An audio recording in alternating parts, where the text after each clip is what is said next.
Well, hello everyone. This is David from Memphis, Tennessee, giving you an SGC reveal today. I just recently got back a 44 card submission from SGC, and I've never done this before, but thought I would give it a try and just show you my cards and see what grades we got. So without further ado, let's get to the cards.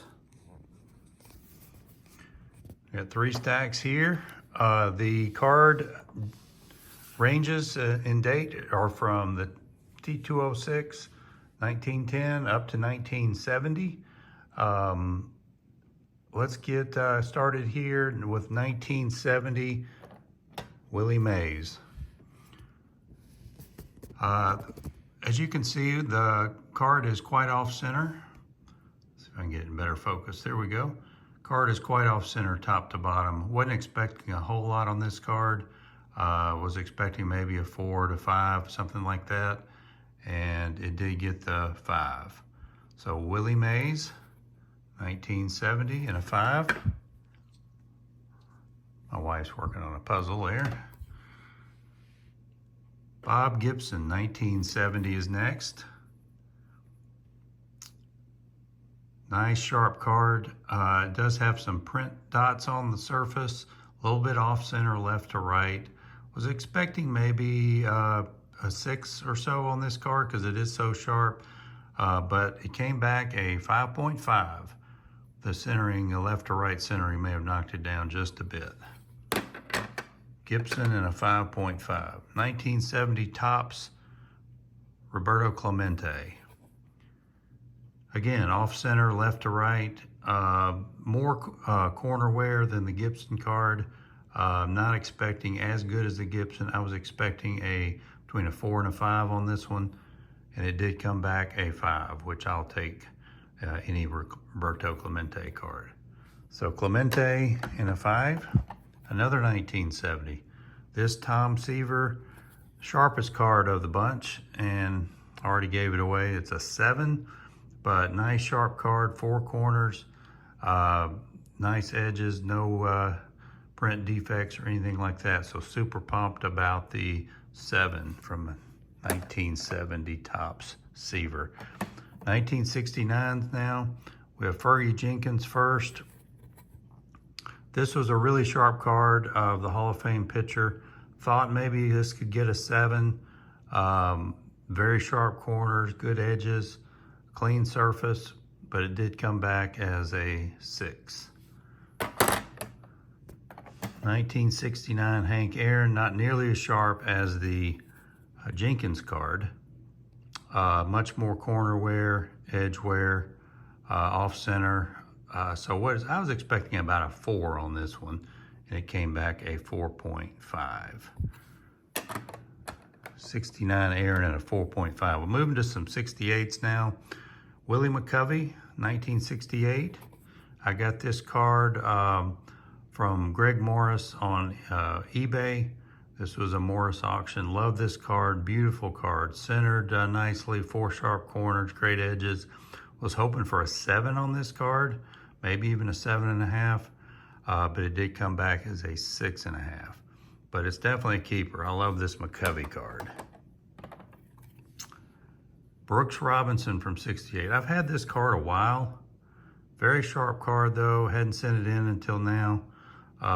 Expecting around a 6 on the Brooksy card here, but it did come back as a 7. So really thrilled with that. Nice 68 Brooks Robinson in a near mint 7. Pete Rose, 68 Rose.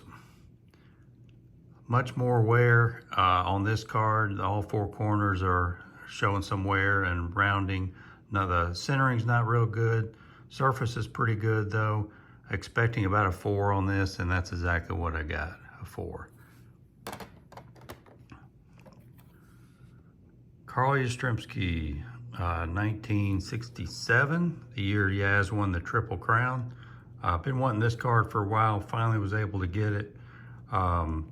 This is probably a X to X Mint card. Was expecting around a 5, 5.5 on this, but was thrilled to get a 6. It's well centered. SGC tends to like centering and grades down on off-center cards. It seems like more than PSA does, but a well-centered card tends to get a little better grade from SGC. So I like that Yastrzemski. Here's Frank Robinson, 1967 Frank. Nicely centered, sharp corners, good edges, clean borders. I really thought this had a good chance at a 7, but just came up shy of it, 6.5. But that is a super sharp card. I'll take that all day long. 67 Rose now. This one's a little clear, or a little sharper, cleaner than the 68 Rose. So I was expecting a little bit more than the 4 on this one. I was expecting maybe a 5, 5.5, and I did get the 5. Interesting story about Rose. I got one of his last autographs that he ever signed in Nashville Card Show the day before he passed away. My wife and I were there, and I was able to get Pete's autograph about 15 minutes before he left the show. And of course, the next day he passed away in Las Vegas, so which was quite a shock. But I was thrilled to get it was a signed baseball by Pete Rose, just probably 15 minutes before he stopped signing for the last time. So I'll keep that ball for a good long time. Already got it authenticated and everything. Next card is a 1966 Ernie Banks. Really nice card. This shows more wear than some of the other cards. I was expecting about a 4 on this card, and was happy to get a 5. Nice picture of Ernie there, smiling, probably thinking about playing 2 that day. Good old Ernie Banks. 1966 Richie Allen. Richie's not in the Hall of Fame yet, or Dick Allen. Has a good chance of getting in the Hall of Fame. I sent this card in because it was so sharp. Was hoping for a near mint 7, and I think I gave it away, but it's a 6.5. Really nice sharp card there. Very well centered, nice white borders. Love that card. A little disappointed in the grade. Next stack, first up is a 1965 Leaders card. Roberto Clemente, Rico Cardi, Hank Aaron. I got this at a local card show just before the end of the show. Most of the dealers were packing up. Saw this card, so was able to get a pretty good price on this card. Sent it in expecting around a 6, X-Mint 6, and it came back a 7.5. Wow, I was really thrilled about that. So I'll take that all day long. Like these Leaders cards, especially with multiple Hall of Famers on it. Nice card there at a good price. Moving down to some 64s now. I am going from most recent to oldest, as you probably can tell. This is a 1964 Billy Williams. Really sharp card. I think I got this off eBay. Was hoping for a 7 on this. Really thought it had an outside shot at a 7, but more likely a 6, 6.5, and it did come back as a 6. Another 64, and that's the Ernie Banks card. This Banks, I was expecting around a 4 or 5 on. The centering's not the greatest. Definitely some corner and edge wear. Was expecting a 4, hoping for a 4.5, but it came back a 5. So really happy about that one. Next card is a 1963 Bobby Richardson. This one, Bobby is of course not in the Hall of Fame, but I couldn't resist sending this one in. It is super sharp. I mean, it's about as packed fresh as you'll find for a card that's 61 years old. 4 sharp corners, pretty good centering, clean edges, nice bright borders. Thought this actually might have an outside shot at a 9, but figured the center might hold it back a little bit, and it did, but it still got an 8. So nice Bobby Richardson, 1963. Now to a couple of 62s. The first up is Frank Robinson. Love these Frank Robinson cards. I'm working on a Frank Robinson player run, getting there pretty quick. But this is a 62 Frank. As you can see, it's pretty well centered. Pretty clean. I mean, not too much wear there on the left edge. There's a little chip there. So I figured that would knock it down a little bit.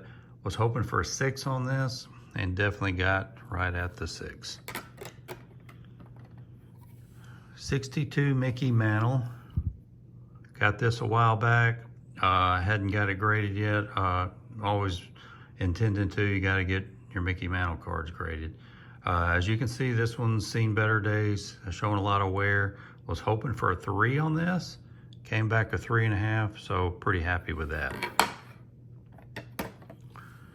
Now some 61s. Willie Mays up first. As you can see, it's off center a little bit. Well, quite a bit actually, but pretty clean otherwise. I think it would have gotten a 6 if it had been a little better centered, but it did come back as a 5, which is kind of what I expected with it being that off center. But really not a lot of wear on this card. We have the home run, 1960 home run leaders from 1961 top set, card number 44. It's got Mickey Mantle, Roger Maris, Jim Lemon, and Rocky Colavito. Was thinking this would probably get about a 5. I got this just before closing also at another local card show and got a really nice deal on this one. Expecting a 5 on it, but lo and behold, it came back a 7. I'm not sure how, but hey, I'll take it. Really, that's probably the biggest surprise in a positive way of all my submissions this go around. Another 61, this is Roger Maris. This is a Greg Morris auction card as well. He had it listed as an X mint. I love the centering on it. I thought the card looked really nice. So I bid up a little bit. I did end up paying right around about what a 6 goes for in a graded 6. But I was thrilled to see that it came back as a 7. So Roger Maris in a 7. Love this card. Love it, love it. All right, 2 more 66s, or excuse me, 61s. Frank Robinson is next. Told you I'm working on a Frank Robinson run. Picked this card up a while back for about 20 bucks. Expecting a 5 on this one and got a 6. So really happy with that grade. Next card is 61 Sandy Koufax. Nice card here. I love this 61 Koufax. Pretty sharp card. It's got kind of a rough edge on the right side. Thought this didn't know what the rough edge would do. Expecting anywhere from a 4 to a 6, and I did end up getting the 6. So very pleased with the grades on this submission. Well, there is one more 61. That's the Carl Yastrzemski second year. Been meaning to get this card for a while. Finally found one that pleased my eye. It's a little off center, top to bottom. Not bad centering left to right. Really sharp though. Not much wear on this card. Corners are good, edges are good. Was hoping for a 7 on this, but it came back as a 6, which I'm okay with. And I figured it'd fall somewhere in the 6 to 7 range. Was hoping for the 7. 1960 Orlando Cepeda.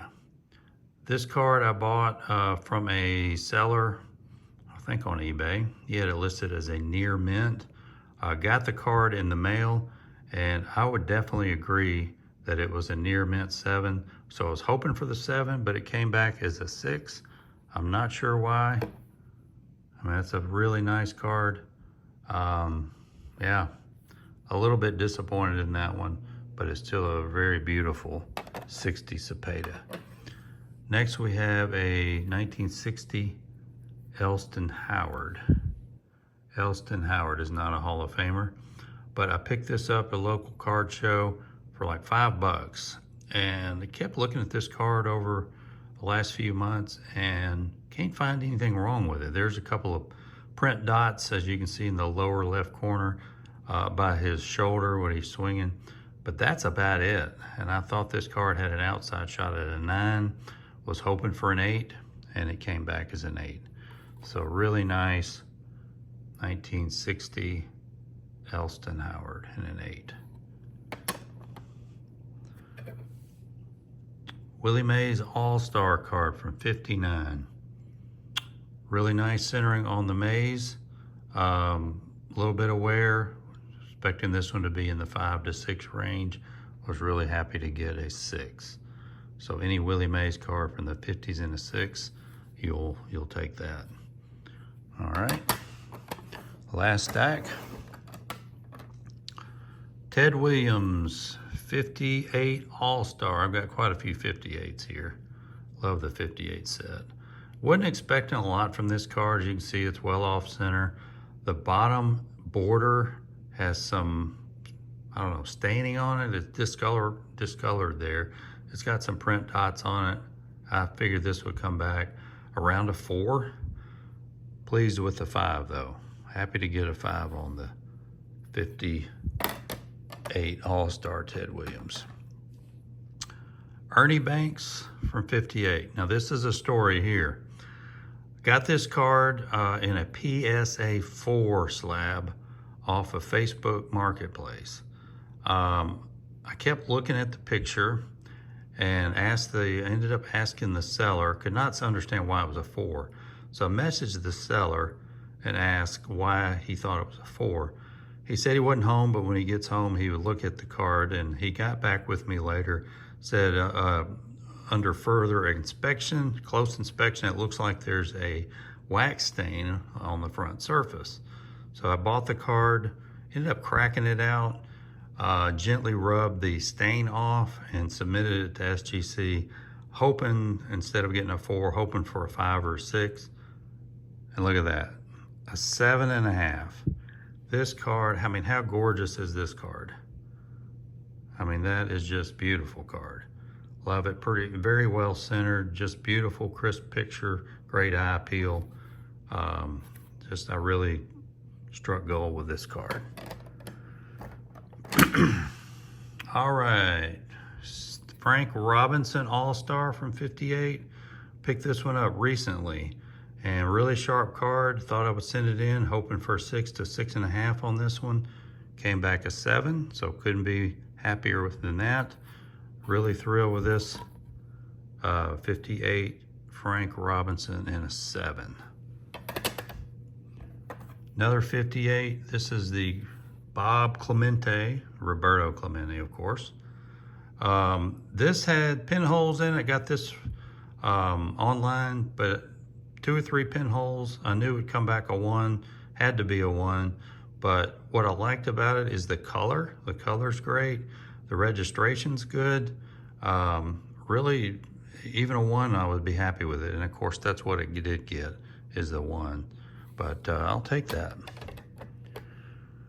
Then the 58 Willie Mays. Gotta love the 58 Mays. I picked this up at the local card show for $50. It has a crease right across the front. So I figured even if it came back a 1, I would at least pay for my money and then some. I was hoping for a 1.5 or a 2, but with the crease, didn't know. It came back a 1.5. So, I mean, hey, it's a Willie Mays 58 card though, and it's pretty well centered and has good eye appeal. So I'm perfectly okay with that. All right, 57 Banks. We're getting older here. The Ernie is pretty well centered, but it's got some corner wear, and there is a little, well, that's not gonna show. As you can see, it came back a 4, which is about what I expected. So 57 Banks and a 4. 56 Ted Williams, the white back version. Right on the right side by his cheek, you can see 3 creases there. I knew that would doom this card to low grade. Was hoping for 2.5, 3 at the most, but really expecting about a 1.5 to 2, and it came back as a 2. But hey, that's a nice looking 56 Ted though. Getting down to the end, we have a 54 Topps Duke Snider. This card is has shown some wear, has some surface issues. Was expecting about a 3 or 4 and got a 4. Larry Doby, you can see that stain on the back. This is a 54 Bowman Doby. Really sharp card though. I like the front, looks terrific. Love this Doby card. In fact, the 54 Bowmans are really growing on me. Like this set more and more as time goes by. Larry Doby, love his cards. He's got great cards, Larry Doby. Was hoping for a 4 at least on this card. Came back a 5, so really happy with that. All right, Richie Ashburn, 1951. Ashburn. I bought this card in a card shop in Arkansas. I was at a conference over there in August during some time off. In between classes, I went to a card shop and saw this Richie Ashburn and thought it looked pretty good. Got a really good deal on it. Talked the guy down. Was hoping for a 4 on it and got a 4.5. So I'll take the Richie Ashburn 51 and a 4.5. Early win. This is a 1950 Bowman. Let's see if I can come into focus. 1950 Bowman, early win. Pretty nice looking card. It's got a little stain or spot on the top border, kind of off to the right a little bit. Definitely some corner wear, some edge wear. Was hoping for a 3 or 4 on this and got a 4.5. So really happy with that too. Pretty good grades on this submission. Phil Rizzuto. This is the 49 Bowman without the nameplate on the front. Some of them have names on the front, some don't. So this is the no name variety. Pretty beat up card. Was hoping for 2 or 3 on it, but I like the centering on it. It's not perfect, but not bad either. Hoping for 2 or 3 and got a 3. Couple more cards. Bill Terry, 1934 Gowdy. This card, I don't know how well you can see it, but it's got a lot of issues. It's got a lot of creases in it. So this was coming back a 1. Had no doubt about that. The lower right corner is pretty bad too. Pretty awful actually. So I was expecting a 1 and got a 1. Last card is probably the most expensive card in the whole submission. You can see it's practically miscut on the back. It's a Piedmont Christy Mathewson portrait. It's got one nice crease right above his head on the right side a little bit there, but it's well centered, very rounded corners. Was expecting a 1 to a 2 on this, hoping for 1.5 to 2, and was thrilled to get the 2. So nice Christy Mathewson portrait, T206 to end on. Well, that will do it. Happy to do this submission and share it with you guys. If you like this video, click that like button. If you have any comments or questions, feel free to leave them below. I appreciate you spending this time with me. Y'all have a good evening.